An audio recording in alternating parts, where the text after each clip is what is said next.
Ce n'est que pour Jésus que nous le faisons. Sinon, allez, nous serons tous sortis et rentrer à la maison. Allez, au frère.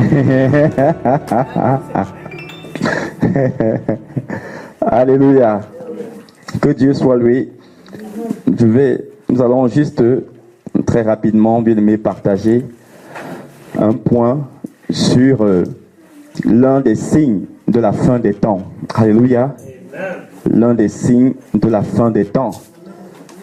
Notre maître, le Seigneur Jésus-Christ, qui est votre maître et le mien aussi, nous a donné un enseignement dans Matthieu chapitre 24, le verset 45 et à 47 que je vais lire. Pour nous, Matthieu chapitre 24, verset 45 à 47. C'est un texte que nous devons avoir, n'est-ce pas, dans notre esprit en permanence gravé. S'il y a des personnes qui ont soif, il y a des petites bouteilles d'eau, frère. Alléluia. S'il te plaît, François, comme ça on va en distribuer à chacun une bouteille. Matthieu, au chapitre 24, verset 45 à 47. Les signes de la fin des temps. Et nous allons voir l'un des signes aujourd'hui. Matthieu, au chapitre 24, versets 45 à 47. Alléluia. Nous allons parler aujourd'hui de l'un des signes de la fin des temps. Ce signe-là, c'est un signe que nous connaissons, c'est l'apostasie. Alléluia. C'est quoi l'apostasie? C'est l'abandon de la foi. Et nous allons ensemble définir ce que c'est que l'abandon. C'est quoi abandonner la foi? Est-ce que abandonner ne peut venir dans une église locale, dans un bâtiment, c'est avoir abandonné la foi sur la base de la parole? Non. Alléluia. Et en passant, à 99%, toutes les réunions de Jésus-Christ de Nazareth ne se faisaient pas dans un bâtiment. Elles étaient en plein air. Alléluia. Quelqu'un peut se rendre peut-être 2 fois par mois, peut-être même 1 fois, en fonction de son activité professionnelle ou en fonction des obligations familiales. Alléluia. Peut-être 1 fois par mois, peut-être même 1 fois ou 2 fois tous les 2 mois. Alléluia. Mais ça ne veut cependant pas dire que cette personne-là a abandonné la foi. Alléluia. Ou a abandonné Jésus. Le Seigneur, n'est-ce pas, permettait qu'on le martèle encore le week-end dernier que il peut arriver un week-end, un samedi comme un dimanche, un jour de réunion où le chef de famille ou l'épouse se dit, bon, aujourd'hui je vais aller sortir les enfants, les amener peut-être au parc, ou peut-être on va aller rendre visite à tel membre de la famille, ou on restera à la maison aujourd'hui en famille. Est-ce que le fait de ne pas venir là, c'est un péché?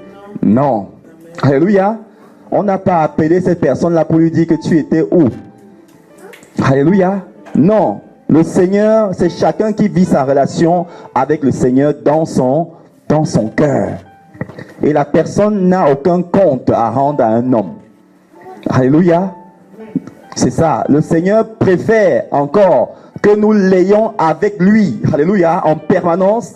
Et qu'un week-end est arrivé, voilà, nous soyons restés en famille. Parce que le salut, là aussi, commence dans la maison. Il est dit, moi et ma maison, nous servirons l'Éternel. Alléluia. C'est ça. Donc encore, si on appelle la personne pour dire, bon, c'est juste pour savoir si tout va bien. Parce qu'on sait qu'habituellement tu es présente, comme tu n'es pas présent, on veut juste se rassurer. Mais maintenant, on ne va pas dire à la personne que non, tu n'as pas pointé ton acte de présence hier. Alléluia. Comme dans les églises où il y a les cartes de membres, le passeport. Alléluia. L'apostasie. Et nous allons ensemble tous, le Seigneur va m'enseigner, nous enseigner tous ici, voir que beaucoup de gens dans les églises sont dans l'apostasie, mais ils ne le savent pas. Alléluia. Parce que la définition qu'on a donnée de l'abandon de la foi, c'est quelqu'un qui est retourné dans le monde. Alléluia. Mais un enfant de Dieu déjà qui ne prie pas quotidiennement, voilà un signe de l'apostasie. Voilà pourquoi le jour où ça ne va pas, quand on va aller crier à Dieu, Dieu ne va pas répondre. Ce sera comme l'enfant dans la famille qui ne vient que voir le père et la mère quand il est dans le besoin. Mais quand il n'y a pas le besoin, il s'en fout de papa et de maman. Alléluia. Pourquoi est-ce que les enfants de Dieu se sont mis dans la tête que, si la sœur là, la servante là, elle est servante de Dieu, je vais aller la voir, quand elle va m'imposer les mains, ça va marcher.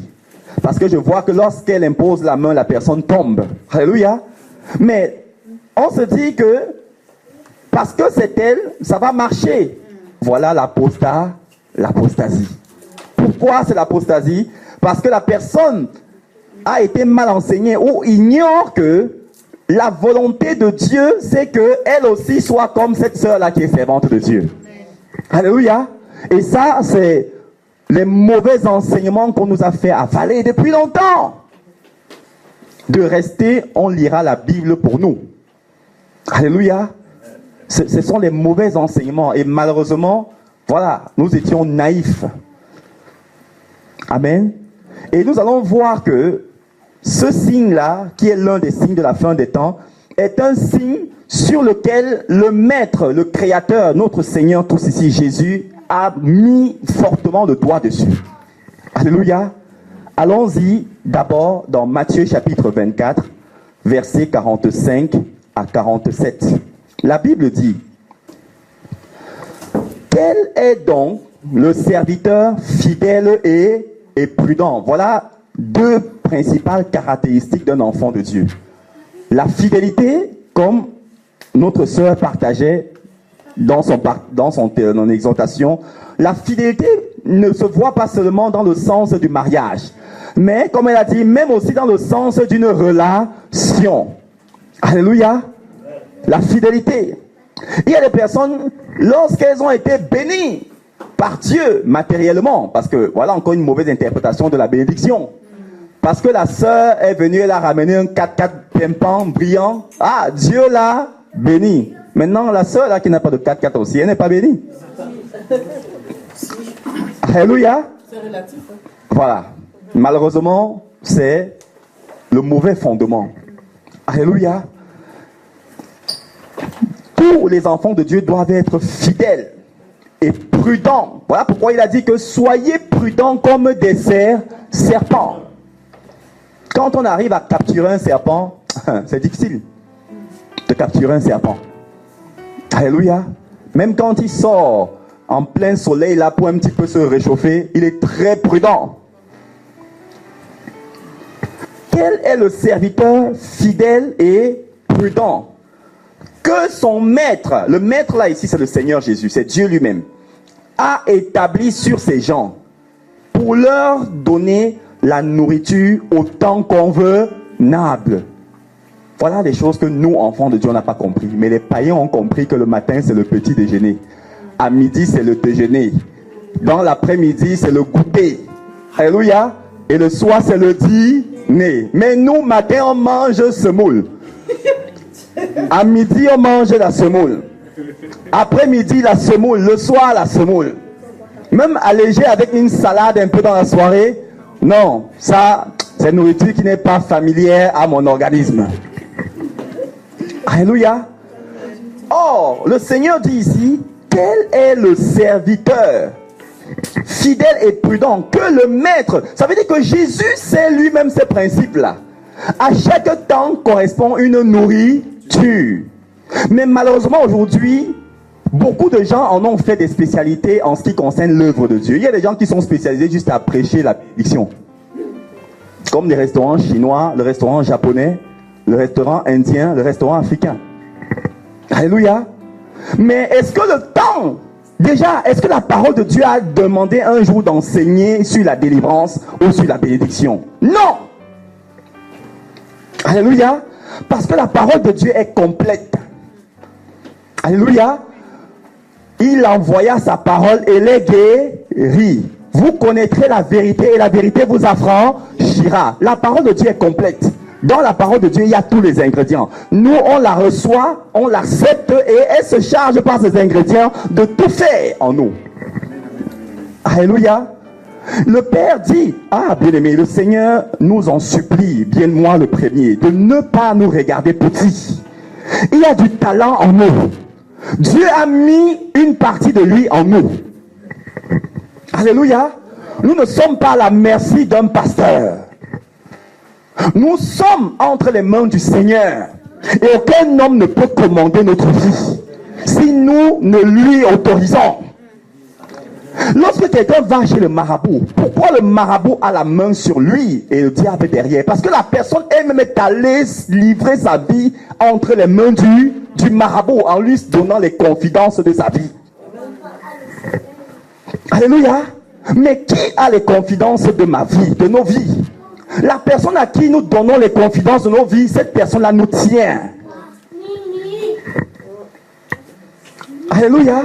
Donc si c'est à Jésus que je donne les confidences de ma vie, Jésus tiendra ma vie dans sa main. La Bible dit qu'il tient toutes choses dans sa main. Et nous déclarons que quiconque a tenu nos vies dans nos mains, cela est anéanti maintenant au nom de Jésus. Cela est anéanti au nom de Jésus, bien-aimé. Même si on avait ramené nos noms quelque part, même si nos âmes étaient captives quelque part, par la puissance de Dieu, Dieu anéantit cela au nom de Jésus. Oui, Dieu veut contrôler nos vies. Nous sommes dans un monde où l'être humain veut contrôler aussi l'être humain qui est comme lui. Or, ce n'est pas ce que Dieu a demandé. Les païens disent qu'on donne un petit bout de doigt et après on demande l'avant-bras. Après on demande tout complètement. Alléluia. Voilà pourquoi le Seigneur nous demande d'être fidèles et prudents. Alléluia. Donc, soyons fidèles envers notre Père. Et soyons prudents sur la terre. Alléluia. Et le reste ne nous en inquiétons pas. Parce que le Père se chargera de le faire. Alléluia. Il dit, quel est le serviteur fidèle et prudent que son maître a établi sur ses gens pour leur donner la nourriture au temps convenable. La question est de savoir en quel temps sommes-nous en ce qui concerne le royaume de Dieu. En quel temps sommes-nous? En quel temps sommes-nous? Nous nous rendons compte que depuis le temps déjà où Jésus-Christ est venu sur la terre, en chair, Jésus parlait déjà du royaume de Dieu. Comment ça se fait que ce message-là a changé aujourd'hui? Jésus a parlé du royaume de Dieu. Jésus a parlé de son retour. Comment ça se fait que les spécialités maintenant soient sur la bénédiction matérielle? Pourtant, Dieu nous a tous bénis. Ça fait en sorte que même entre enfants de Dieu, il suffit que l'autre ait, n'est-ce pas, un statut social, c'est-à-dire un petit peu au-dessus, on commence à culpabiliser. Alléluia. Or, le Seigneur nous a dit, nous devons nous contenter du gîte et du couvert. Alléluia. Le gîte et le couvert. Manger et avoir un toit, c'est tout. Le Seigneur sait que dans le toit, il y a des factures. Alléluia. Le gîte et le couvert. Il peut y arriver à un enfant de Dieu qui soit dans un manque d'argent. Ce n'est pas un péché. Un enfant de Dieu peut même être à un moment à un découvert bancaire. Ce n'est pas un péché. Alléluia. Mais Dieu, si cet enfant-là lui est fidèle, ne permettra pas que le pire arrive. Que la personne arrive au fond. Alléluia. C'est ça. Il dit au verset 46. Heureux ce serviteur que son maître, à son arrivée, trouvera faisant ainsi. Faisant ainsi. Jésus attend que tous ici ensemble faisons, n'est-ce pas, faisions ce travail-là. Quel travail? De donner la nourriture au temps convenable. Maintenant, en quel temps sommes-nous maintenant? Dans l'horloge de Dieu. Parce que Dieu dit que personne, en ce qui concerne le jour de son avènement, de son retour, personne ne connaît ni le jour ni l'heure. Ça veut dire que Dieu a une horloge. Alléluia. Et il dit au verset 47, je vous le dis en vérité, le maître l'établira sur tous ses biens. Donc, seuls ceux ou celles qui seront couronnés sont les personnes qui auront fait le travail dont le maître leur a confié. Alléluia. Et ce travail-là n'a pas été confié seulement à ceux qui sont devant, soit au pasteur, non. Ce travail a été confié à tout enfant de Dieu, à toute personne qui possède le Saint-Esprit. Alléluia. Allons-y très rapidement dans 1 Thessaloniciens, s'il vous plaît. 1 Thessaloniciens, le chapitre 2.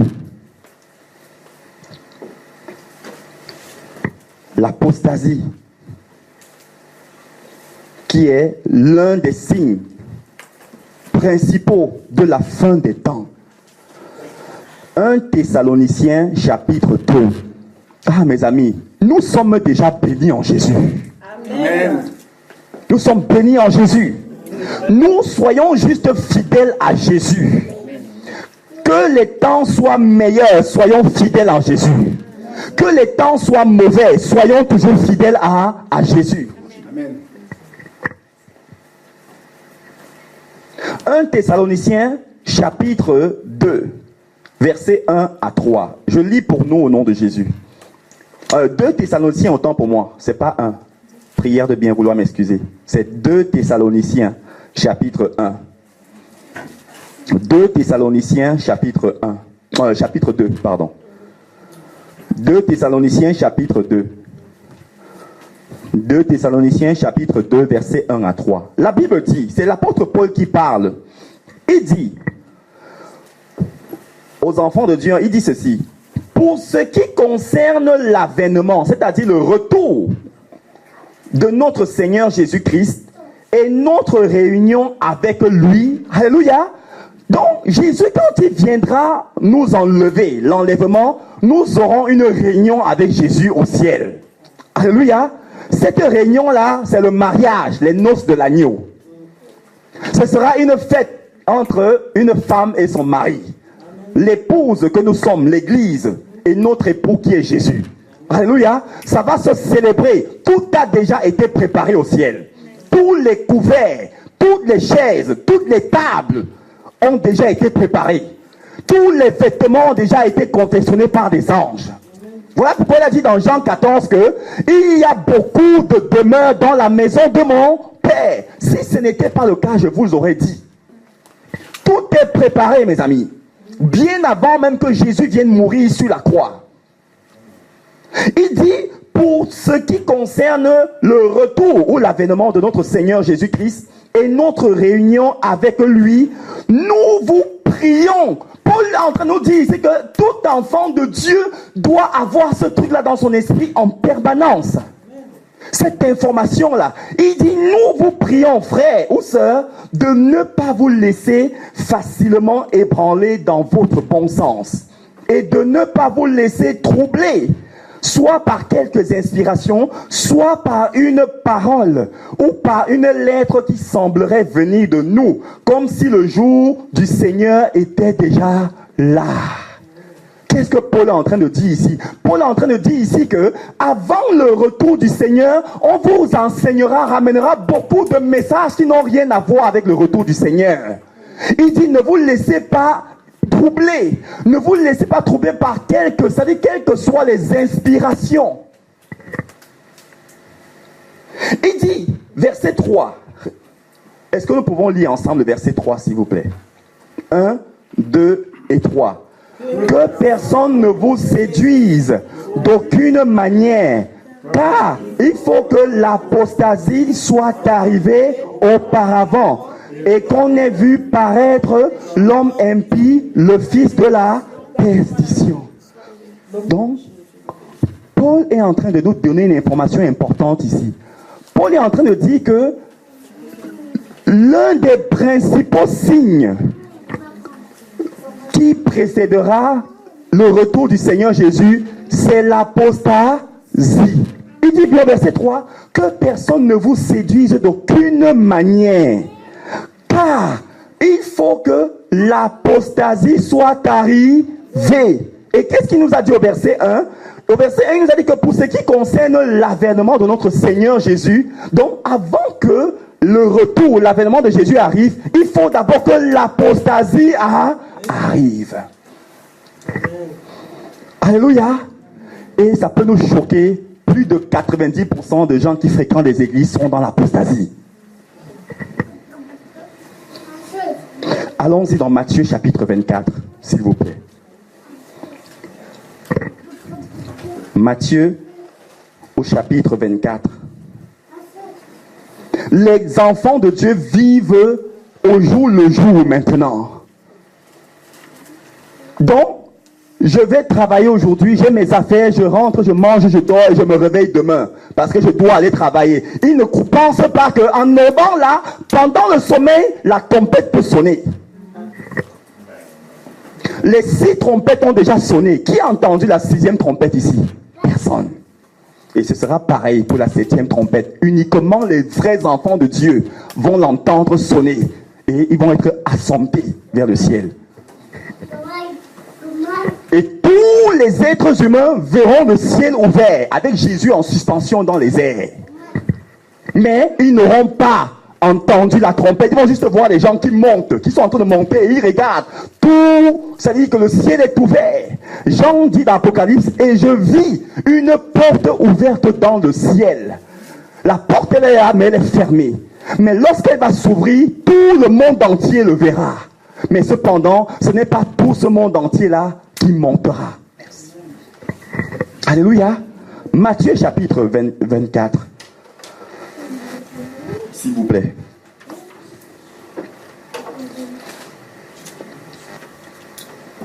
Matthieu au chapitre 24.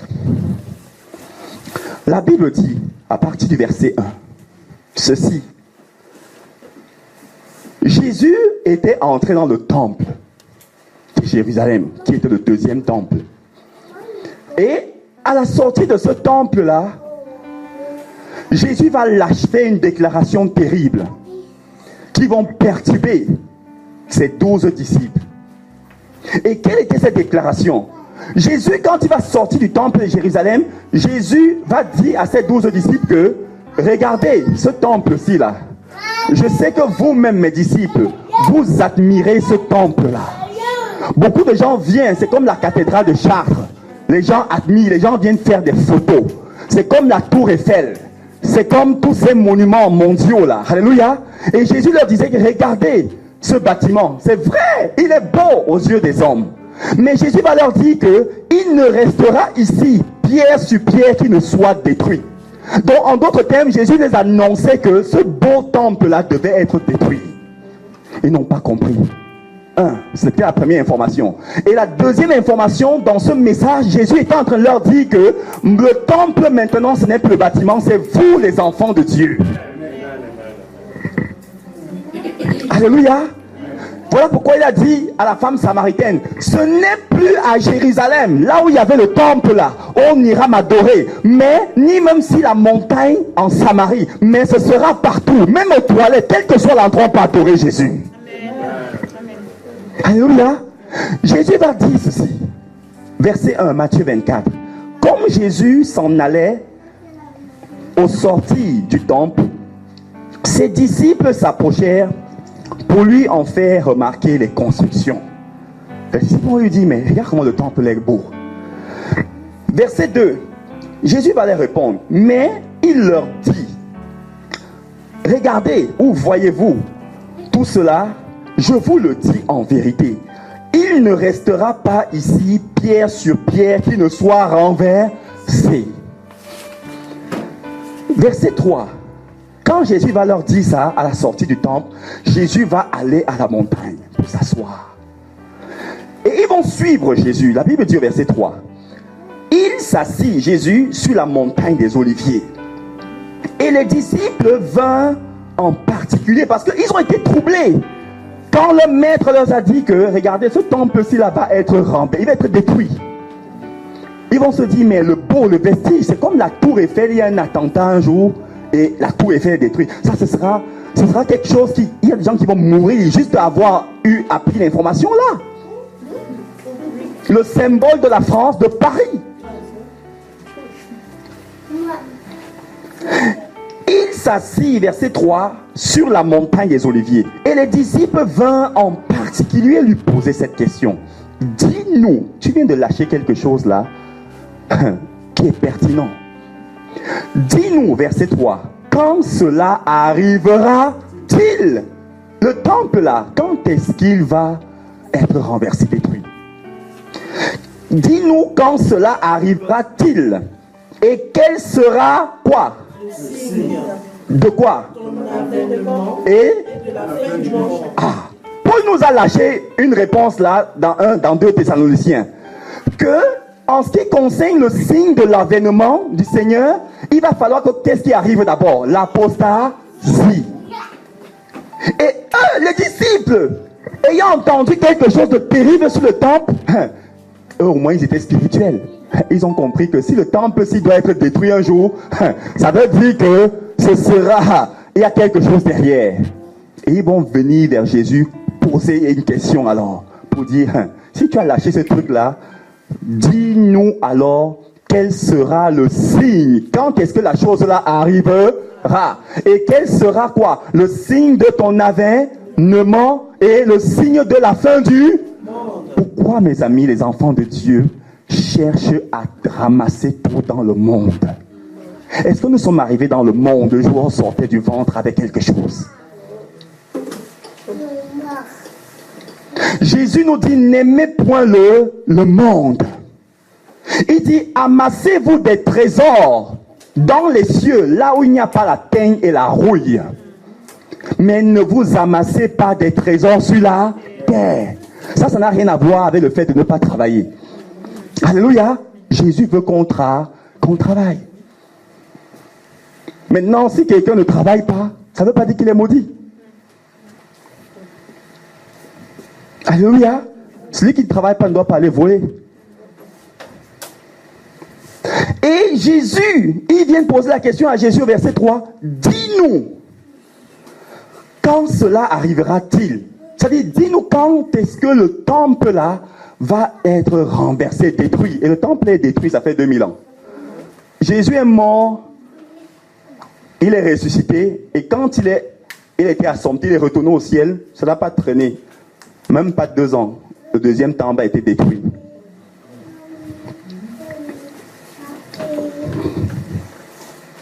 Il dit à Jésus, dis-nous quand cela arrivera-t-il? Et quel sera le signe de ton avènement et de la fin du monde? Mes amis, le monde a eu un début. Le monde n'existait pas avant. Dieu, il est Dieu. Il est l'infini. Dieu occupe l'univers par sa présence. Et c'est Dieu qui a créé le monde. Ça nous ramène maintenant à un autre thème. Dieu dit que petits enfants, n'aimez point le monde. Vrai ou faux? Dans 1 Jean 5, verset 19, la Bible dit que le monde entier est sous la puissance du... Maintenant, la Bible dit maintenant dans Jean chapitre 3, verset 16, car Dieu a tant aimé le monde. Mais comment Dieu nous dit, petits enfants, n'aimez point le monde? Et la Bible dit que Dieu a tant aimé le... De quel monde il s'agit alors?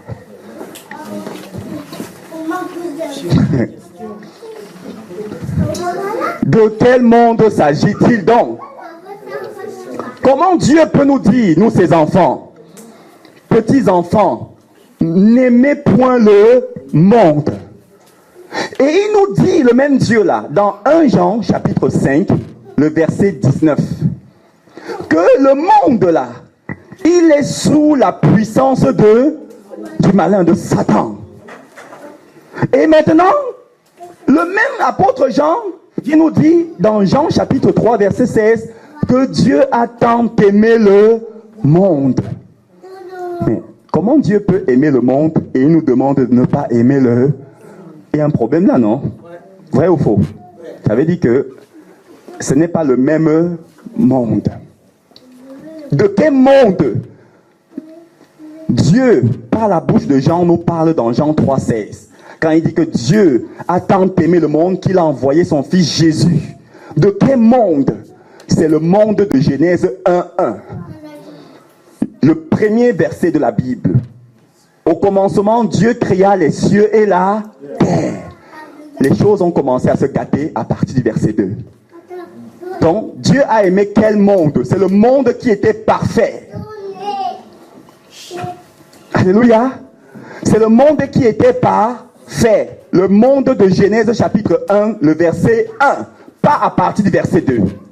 Alléluia. Le monde, n'est-ce pas? C'est la terre, n'est-ce pas?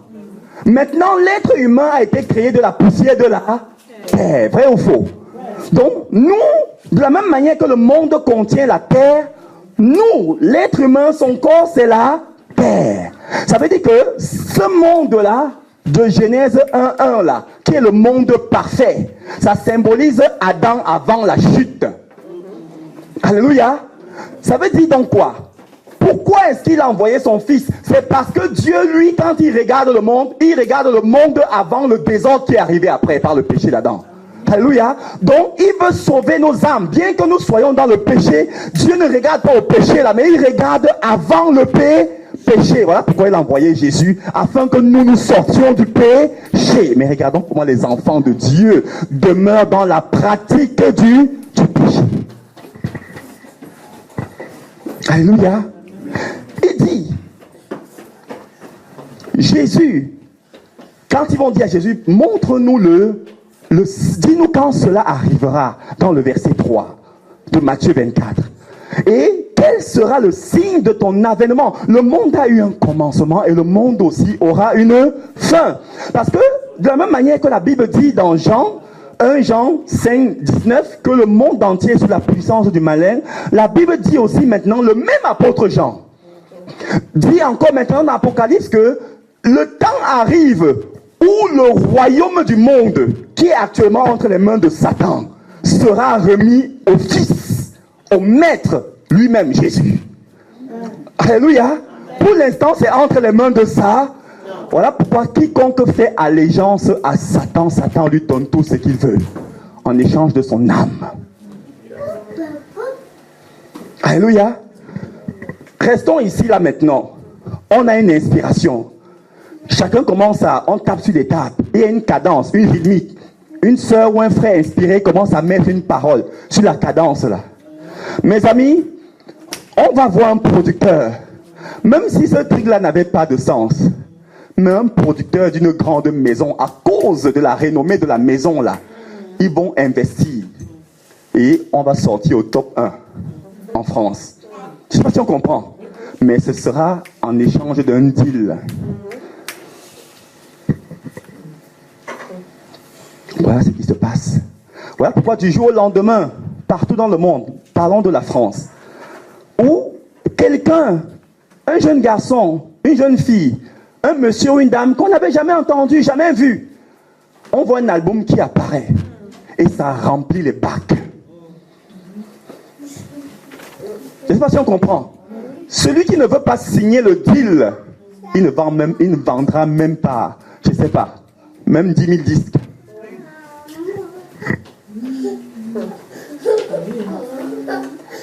Voilà pourquoi ces gens-là, et malheureusement, ils ne cessent de le dire, ces gens-là, ces stars-là. Elles le disent qu'elles ont fait allégeance à Lucifer. Mais les enfants de Dieu ne refusent d'écouter ça. Ils le disent clairement, ils ne le cachent plus. Ils ont des signes même et tout. Au milieu des enfants de Dieu, Quand on arrive pour saluer quelqu'un, on dit ah, bonjour mon frère. Vrai ou faux? Mais entre eux, quand ils arrivent, ils se font des signes. C'est ça. Ils sont en train de dire bonjour à ceux qui sont dans la foule, des leurs. Ils ne le cachent plus. Je ne veux pas citer les noms ici. Quand ils arrivent derrière le pupitre avant de parler, ils font des signes, mais les gens ne voient rien. Ceux qui sont dedans, ils voient. Ceux qui sont avec lui. Mais nous, enfants de Dieu, nous convoitons la vie Alléluia. et le matériel, les finances que ces gens-là possèdent. Que sert-il à un homme de gagner le monde et de perdre son âme? Ça revient à ce que le Seigneur nous disait par la sœur. Pourquoi craindre celui qui peut tuer le corps et ne pas tuer l'âme? Est-ce que ce message est un message qui nous exhorte à la pauvreté? Non! C'est un message qui nous exhorte à la vigilance permanente parce que le maître revient. Alléluia! Et ce maître-là voudrait que nous soyons fidèles à lui, que nous tissions une relation avec lui. Pourquoi moi, votre frère, la sœur ici, nous parle? Je parle là, les gens entendent. Moi-même, je m'entends. Mais comment ça se fait que les enfants de Dieu n'entendent pas Dieu? Alléluia.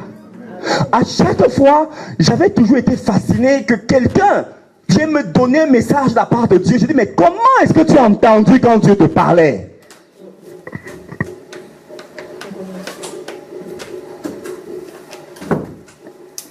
Comment as-tu entendu? Une personne vient dire, voici ce que Dieu m'a dit. Et elle dit, et la chose se fait, telle que Dieu lui avait dit. Une autre personne vient, mais j'ai commencé à dire, mais qu'est-ce qui se passe? Est-ce que Dieu choisit les personnes à qui il veut parler? Comment dois-je savoir que c'est Dieu qui me parle? Nous refermons cette parenthèse. Maintenant, Jésus va dire ceci. Quand ils vont poser la question à Jésus, que dis-nous quand est-ce que le temple là sera renversé, sera détruit. 1. De 2 maintenant, dis-nous quel sera le signe de ton avènement. 3. Dis-nous quand arrivera la fin du monde. Ça fait 2000 années déjà que ces gars avaient posé la question à Jésus. C'était déjà d'actualité. Mais nous, en 2016, le 24 juillet, les enfants de Dieu ont oublié ça. Ils ne pensent même plus à cela. Comme le Maître nous a dit qu'à la fin des temps, et nous sommes à la fin des temps, beaucoup d'hommes et de femmes auront la démangeaison d'entendre des choses flatteuses. Ah, ma soeur, tu seras bénie. Alléluia. Il y en a qui ont tellement entendu ces fausses prophéties-là, comme si c'était quelque chose de nouveau. On dit en fait à quelqu'un ce qu'elle est déjà. Mais tellement elle a entendu ça, et comme, voilà, elle n'a rien vu. Parce qu'on lui a fait comprendre que la bénédiction c'est matériel, c'est financier. À force de ne rien voir, elle ne croit plus. Quand on dit que la gloire, la lumière de Dieu est sur toi, elle dit que c'est où? Je ne vois pas. Je ne vois rien. Alléluia. Mais c'est ça. Voilà pourquoi beaucoup de gens sont découragés. Nous sommes en train de parler des réalités ici. Au milieu des gens qui fréquentent des églises, sans nous mentir, nous sommes en train de parler des réalités ici. Beaucoup de gens qui viennent s'asseoir là, ils croient que Dieu existe. Mais en fait, ils ne croient plus à ce que Dieu peut faire. Pourquoi? Parce qu'on les a enseigné un autre évangile depuis longtemps avant. Et ils n'ont jamais vu. Et c'est parce qu'on parle bien d'un autre, c'est-à-dire quelque chose qui n'est pas la vérité. Parce qu'en fait, la chose là, elle est spirituelle. Mais on est venu dire aux gens qu'en fait, elle doit être fille. Bon. Et depuis, ils attendent de voir que ce soit physique. Ils ne voient pas. Les païens ne rêvent pas comme certains chrétiens. Eux, pour avoir de l'argent, ils vont travailler. Pour s'acheter quelque chose, ils épargnent. Alléluia. Ils ont compris ce principe-là. Mais aux enfants de Dieu dans les églises, on les a dit que non, vous n'avez pas besoin de faire ces efforts-là comme eux. Restez juste dans le bâtiment. Mon Dieu. Et Dieu va vous le donner. Si on les avait dit encore que bon, cherchez à tisser une relation intime pour le salut de vos âmes avec Dieu. Dieu cependant, oui, le ferait. Mais on a dit aux gens là, restez assis, venez tous les dimanches, venez tous les jours de réunion. Ayez un père spirituel. Avec l'offrande, c'est très important. Et donnez les offrandes parce que c'est quelque chose de très important. Et vous serez bénis. Et ces gens l'ont fait depuis 10 ans, 15 ans, 20 ans. Voilà, c'est ça. Et ils n'ont rien vu. Qu'est-ce qu'on va encore aller dire à quelqu'un comme ça? On va lui enseigner la vérité qui est ici.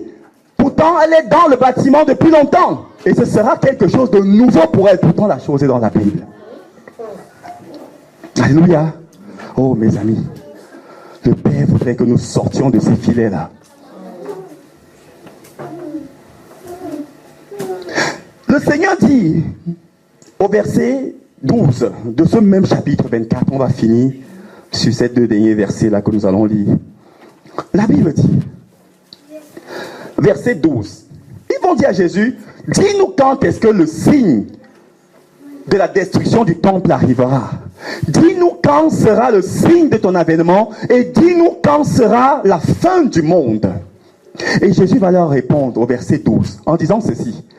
Et, allons-y d'abord au verset 11. Il dit, plusieurs faux prophètes s'élèveront et ils séduiront beaucoup de gens. Plusieurs, Jésus le savait déjà. Tout enfant de Dieu qui met sa main sur quelque chose, Dieu vient bénir cela. Si cet enfant de Dieu la craint Dieu, il ne s'agit pas d'être parfait. Mais Jésus le savait, il avait prophétisé. Le prophète va venir dire, ma soeur, mon frère, viens faire une offrande de sacrifice. Viens prendre soin de moi. Et Dieu bénira cela. Et même ce que le frère ou la sœur comptait mettre comme, n'est-ce pas, capital ou fonds de commerce, il a pris ça, il est allé donner au pasteur, qui est allé boire, n'est-ce pas, du joker, pendant qu'il boit le numéro 1.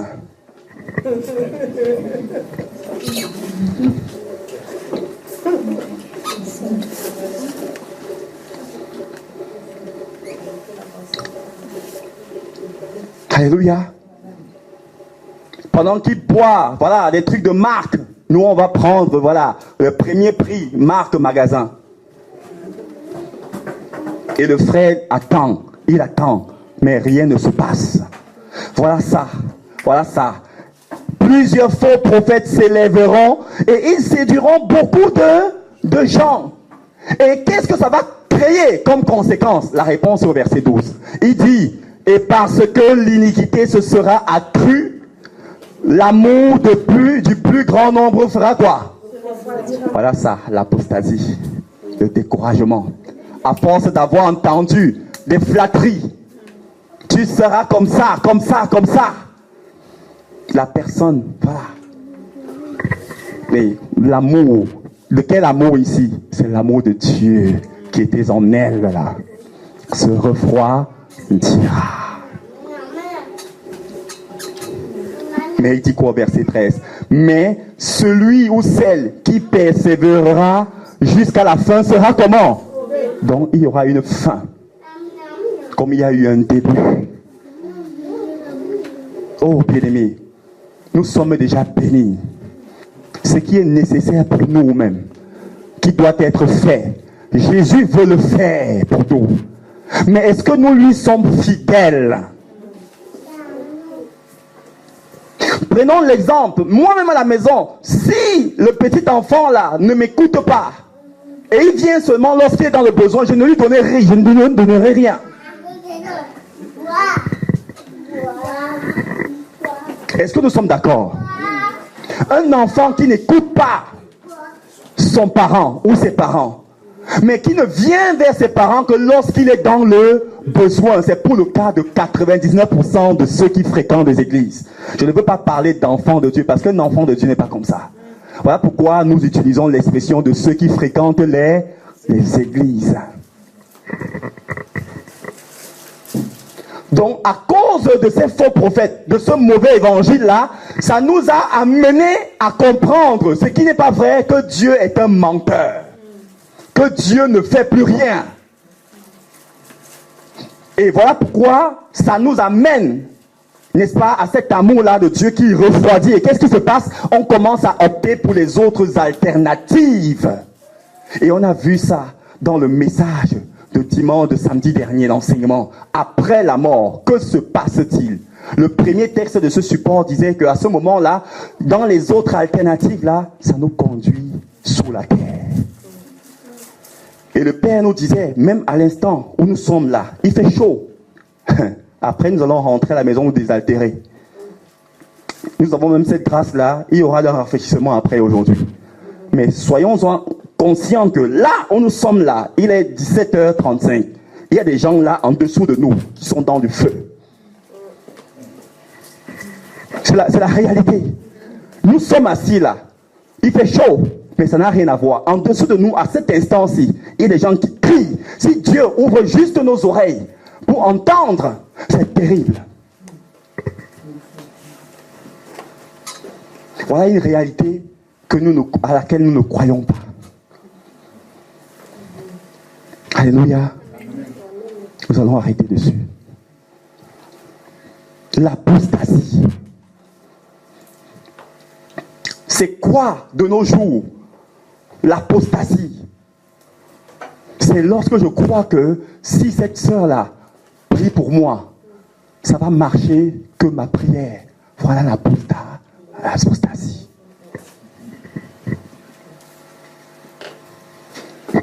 Dieu dit, maudit soit quiconque met sa confiance dans l'homme. Amen. Où est Dieu, mes amis? Mais malheureusement, notre chair, la mienne même, aime ça.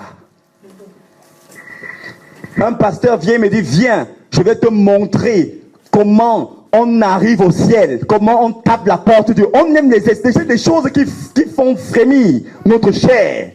Je vais te montrer comment toucher le cœur de Dieu.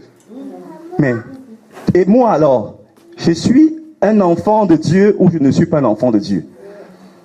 Est-ce que je suis créé aussi à l'image de Dieu ou pas? Alléluia. Nous sommes déjà bénis, mes amis. Jésus me demande à moi, à nous ici, de lui être fidèles. Mes amis, ça marche. Essayons ça, même ne serait-ce qu'un mois. Nous allons voir, un mois c'est même beaucoup. Et nous allons voir le résultat. C'est-à-dire le quotidien. C'est-à-dire, restons. Moi j'étais un champion dans le mensonge.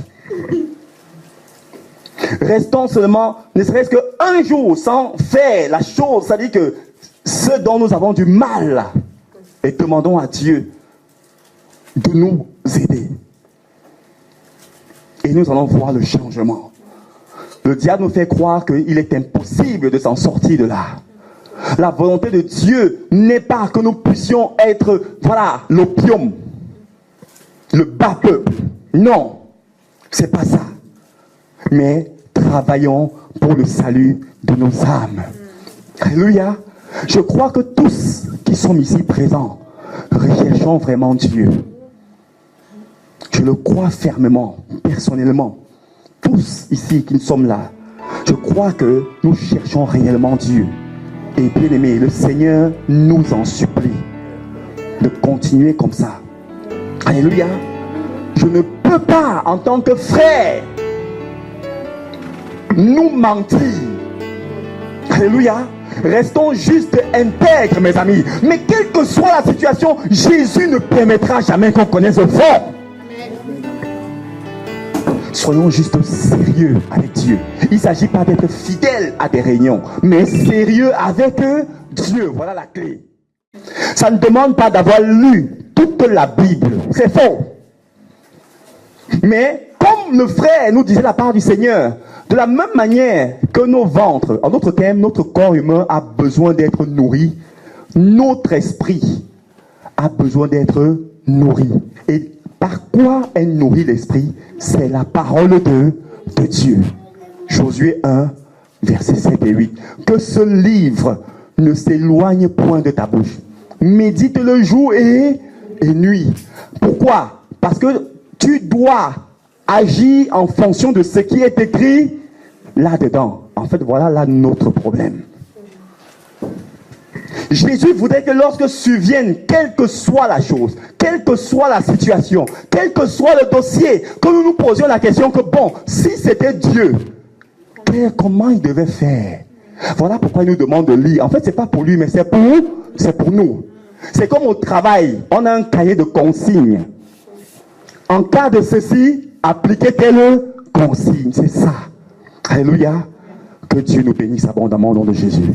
Tenons-nous debout, s'il vous plaît, et nous allons prier par la grâce du Père.